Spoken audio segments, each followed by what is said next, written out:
Oh, okay. We're gonna get her a watch. Giving her? No, give her a watch. I thought you said we're gonna give her We're a gonna watch. get her a watch. Okay. Like, dude, I know you like I like to get but her I'm gonna anything stop I you like. right there. All right, guys, it is the end of week 18, and once again, this was actually a kind of a slower week. Not a lot going on. Actually, there was a lot going. Sorry to interrupt you. I don't have a watch. Oh, all right, guys, it is the end of week 18, and while it seems like it was a slower week on video, it was very busy. We had a lot going on. This just happened to be one of those weeks where we had a lot of clients in the store that could not be on video. We did a lot of deals out of the store. Again, couldn't really film them. Stuff had to stay off video. Regardless, it was a great week. We're gonna jump right on into the numbers. Now, if you're following along, you know that every week we have a sales goal of a number we like to hit to stay on track to hit 35 million by the end of the year. And this quarter, our weekly sales goal is $538,462 a week. This week, we met our goal again, and we surpassed it, coming in with $682,400 in sales. It was 31 watches, 24 of which went to retail and 7 wholesale. Of that 682, we grossed $52,333.67 in profit. So, still on track. Business is picking up. Things are really good. Into some announcements now. The biggest thing that you guys have been asking for, we've been working on it, and it's finally here. We now accept Bitcoin. So, if Bitcoin is your means of pay, we have BitPay set up, and we will now be able to conduct those transactions, buy and sell watches. That's going to be really exciting for a lot of people, especially out in Miami. There's a lot of Bitcoin guys out in Miami. Tons in Miami. Yeah, so huge market that we're about to take over. yeah, so we're gonna be hitting the Miami scene. So all you Miami guys, you can now buy from us in Dallas. Hey, we got an exciting event in Miami coming up. We'll tell you more about that later. Next video. Next video. Hey, okay. it's just a teaser. The next big thing that we are the most excited about, guys. If you follow along on my personal Instagram or the Timepiece Gentleman, you will have seen or noticed that we just announced a $2 million raise. We are this close to finding out what's going to happen with the building that we're interested in. I'm pretty sure we're going to get it. Yeah. It's just nothing's done until there's a contract signed. But we're going to go ahead and get ready for it. So we are raising $2 million to help with the build out of our building. Now, rather than go the traditional route and take out a bank loan or take on an investor and give up equity stake, which in turn is just a money transaction to them, we want to get you guys involved. You guys are the lifeblood and the support of our channel and our business, so we want you to be part of our new store. So what we're going to do is we're going to offer up 1,000 spots at $2,000 a piece. You're going to become a VIP member. You're going to get access to a private Facebook group. There's only going to be 1,000 members ever, and you're going to get access for life. I'll send out an email that details the exact, it details all the It'll have all the perks and yeah. all the benefits of being a member to the group. Right. It'll be all explained there, guys, and it's going to be a huge benefit. I mean, if you guys buy one watch off this page, it'll pay for the membership. Oh yeah, absolutely. So, once this group is launched, once this is funded, we're no longer going to offer wholesale watches out on sale except to this group. So if you become a member of this group, you're going to get first access to wholesale pricing. If we do flash sales, if we've got inventory that's sitting around we want to get rid of, we're dumping it in the group. We're not going to dump it to wholesale dealers.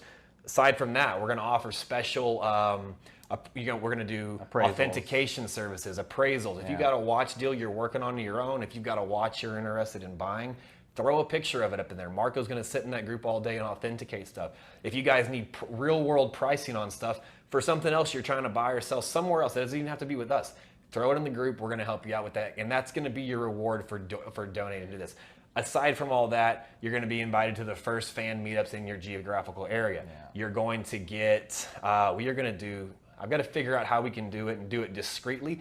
But ideally, we're thinking of a big plaque with all of the original donors, names on it, set somewhere in the center of the store so that as long as our store is in play, your name's going to be on it. I know where the plaque will go, but since we can't talk too much about the details of the build, I'll tell you later. Well, I guess I want to think, we got to think of a way to keep someone's name discreet. So let's just say you don't want your name on there. If you buy a spot, you tell us what name or initial you want on there. It's going to go on there to dedicate the memory of you being one of the original contributors to this store. And trust me, guys, this store is going to be absolutely amazing. And the reason we want to get you involved is you guys follow us, you guys support us. We want to give y'all something to be proud of for us. So I'll put some details below in the description.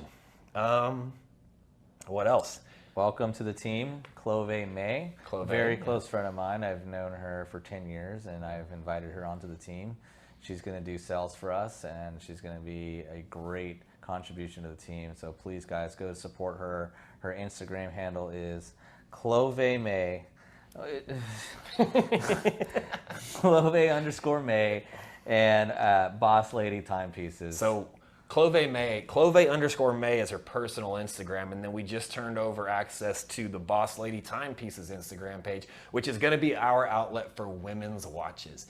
Ladies, you guys have been asking us for a long time to showcase more women's watches. We've never really done so until now. So Clove is going to take over that, and she is the newest addition to our team member. She was supposed to be right here, but she had something she had to get to. So you'll see more of her in the next video and all the videos going forward. I think that's all I've got. That's all that's it. You know, all the standard stuff. Follow us on Instagram. There's links to all of our personal Instagrams. There's links to the network landing page. We're about a week away from announcing the first Dallas meetup, so pay attention in the next video. We'll have more details for that. Is it at Nick and Sam's? It's not at Nick and Sam's. Due to a request of someone close to us, he wants to try something other than Nick and Sam's. He says he's okay. You know what? It's going to be a little bit. Well, where do you want to go? I think it's going to be very classy. I think it's going to be really cool. I'm going to say Monarch. Can we put that many people in Monarch? Yeah. Are we footing the bill? Well, have you paid for fan dinner? Meetup. Have you paid for dinner at Monarch once? It's not cheap, but if you can buy watches from us, you can afford Monarch one night. Okay, but we're not footing the bill, right? No. Okay. I didn't think we were going to pay for all of our fans to eat. If it was like catered, we'll figure it out. If we only have 2 fans, sure, but I'm sure we have more than that. So pay attention to the next video. Guys, if you're following along, you know that every week on Tuesday morning we post this video at 10 a.m. It's going to be the same this week. It's going to be the same next week. We just finished out week 18. We're a quarter of the way through the year, and we still got a lot to go. We're further along in this year with the business than I thought we'd be. Yeah. Tune in next week as we...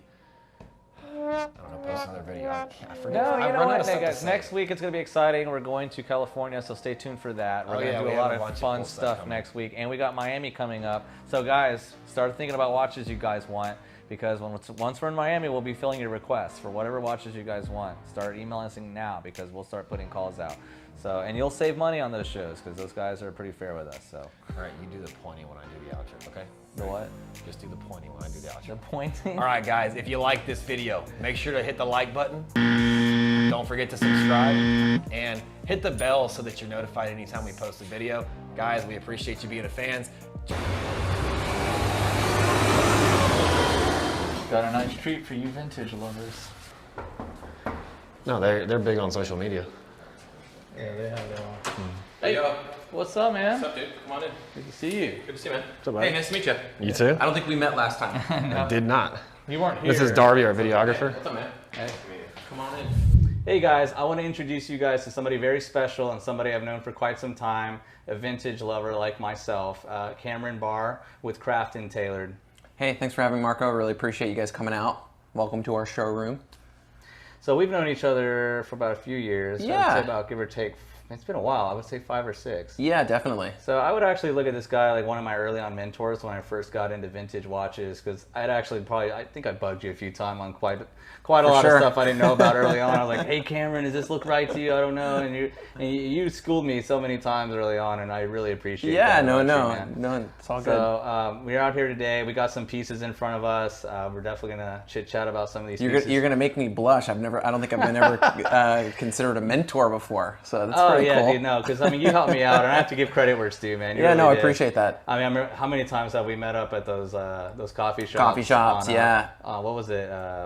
Silver Lake. Silver Lake, yeah. There's a couple cool coffee shops in Silver Lake. Definitely. We're obviously based in LA, and what's kind of interesting because within like the vintage watch community, I think we're one of, if not just one of a few vintage specific dealers here in Los Angeles. You know, in the vintage watch world, There's so much information out there. I think it can get very dizzy if you're, if you're getting into this and you don't at least have, some basis of where to start and where to look for correct information. It's like if you go on the internet, there's going to be misinformation everywhere, and and that's why it's important to like reach out to somebody that will know something about vintage. If you feel like you're confident in them, definitely reach out to them, and it never hurts to ask.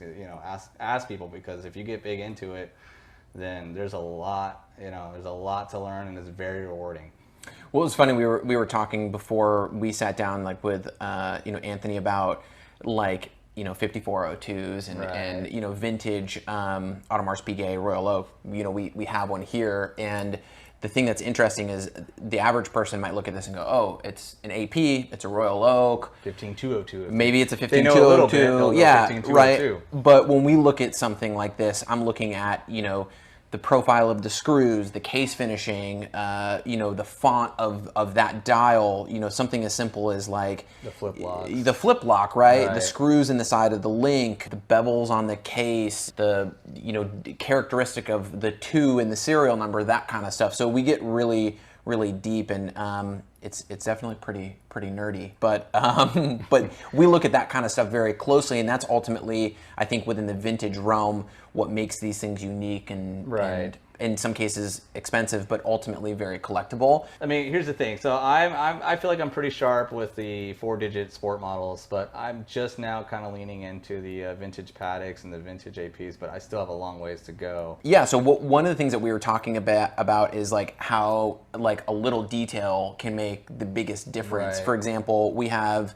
I believe this is a 1970 Rolex reference 1680, and the 1680 obviously has a date, and this is a red sub. But one of the things that's interesting about this specific version, as we were kind of talking about, is this has a meters first depth rating. What's interesting is this one, has something as simple as red paint over white in Submariner, which is specific to Mark II variants of the dial, and then also it's meters first versus feet first. So that tiny little detail, which to most people would probably go unnoticed, brings probably about a $35,000 or $40,000 premium to this versus the year later. So this watch is the Heuer Monaco, and the reference on this is 1133. The thing that's interesting with a lot of these watches in the beginning part is, people look at them as like luxury items or icons of design, but a lot of the watches, when they were originally produced,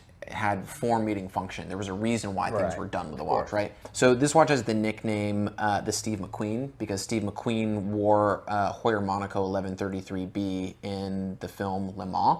Okay. And Steve, kind of like Paul Newman, was this cool, handsome style icon of a dude. The dial of this watch originally started off as blue, but through time has kind of taken on like this tropical effect. The case of the watch is in unpolished condition, and it does show wear, but remains unpolished. Okay. Yeah. We were talking a little bit about this, where the watch actually has a crown that's offset. So instead of the crown being on like the right-hand side of the case, the crown is actually on the left side. And so with the 1133B, this was a driving watch. Heuer wanted the crown to be on the other side so that when your hand was on a steering wheel, the crown didn't dig into the top side of your wrist. But then the pushers are also there, so as your hand's up on the top side of the steering wheel, you can you can operate the chronograph for timing lap times and stuff like that. My microscope has a nickname. The Exterminator. The Judge. The Judge. Yeah. That's awesome. Nothing gets past the Judge. It's Judgment Day now. The price goes down when he busts this thing out. Or goes up, it depends. Good dial. Good shape. Yep. Yeah, everything looks good. We'll hit it with some UV, but there's consistency in the luminous texture as well. That's one thing that I look for. So this is looking at it under 300 times. Can I look through it? Yeah, for sure. Most people are looking at stuff under like 1500 or 15x or 10x. Right. This is 300. Jesus. So this is adjust it so you can pop it into focus. Oh my god. Isn't that nuts? So I was looking at the luminous material. There's life under this dial. Yeah. You see the bacteria swimming around. Exactly. You're like, it doesn't have enough bacteria. It's not. Yeah, real. it's not good. No, not enough microbes. But you know, it's like when you're looking at Paul Newman's and stuff that's in the $300,000 to $500,000 range. Like, right. It definitely microscope. Yeah, get yourself a $1,500 microscope with good glass, and That's you know. insane. Do you have a camera that can link up to this? Definitely, yeah. So we've done that for a few clients where we've looked to do appraisals and authentications and stuff, and we'll take photos of specific details using a microscope. This dial's like perfect. It's cool. You know, what's really interesting is if you look at it, it's one of the key characteristics of an early dial is that the lacquer was so thin that you can kind of see some tropicalization happening. Yeah, I see it. You see that? It's like the brass is kind of coming through. Right. So the dial looks flawless to the naked eye, but when you look at it under 300X, yeah, you can find issues. Right, and a lot of times I'm looking for those issues as well, right? Yeah, I'm looking for exactly. I'm looking for the maker's marks, right? I'm looking for the flaws. If you look at this, the Swiss and the Sigmas at the 6 o'clock, you see those serifs. Yeah. Another key indicator. So like if you're looking at something that's like a replica or inauthentic or whatever, a lot of those details are like missing. Yeah, you're not going to be able to find that, right? Wow, that's really so neat. Looking at something under 15X versus 300X is cray, right? Like totally different. Check this out. Let's go to 300. I'm going to move it to 300. Let's see. Is it 300 now? Oh. You go up. Let's see if we can get, here, let me see. Kind of crazy, right? Yeah, it's cool. At least people can kind of see what's in there, yeah. you're talking about now, you know. Tyler, thanks for having us. Yeah. Thanks for coming, man. Absolutely. Good seeing you. Tyler, Thanks. good seeing you as always. That's good. Yeah, tell more out here. Next time we come out here, you should take us and show us coffee, take us to lunch, show us where your favorite lunch is, show us a car. Thanks. Whatever. Kidding. See you guys. Thanks for coming. Absolutely.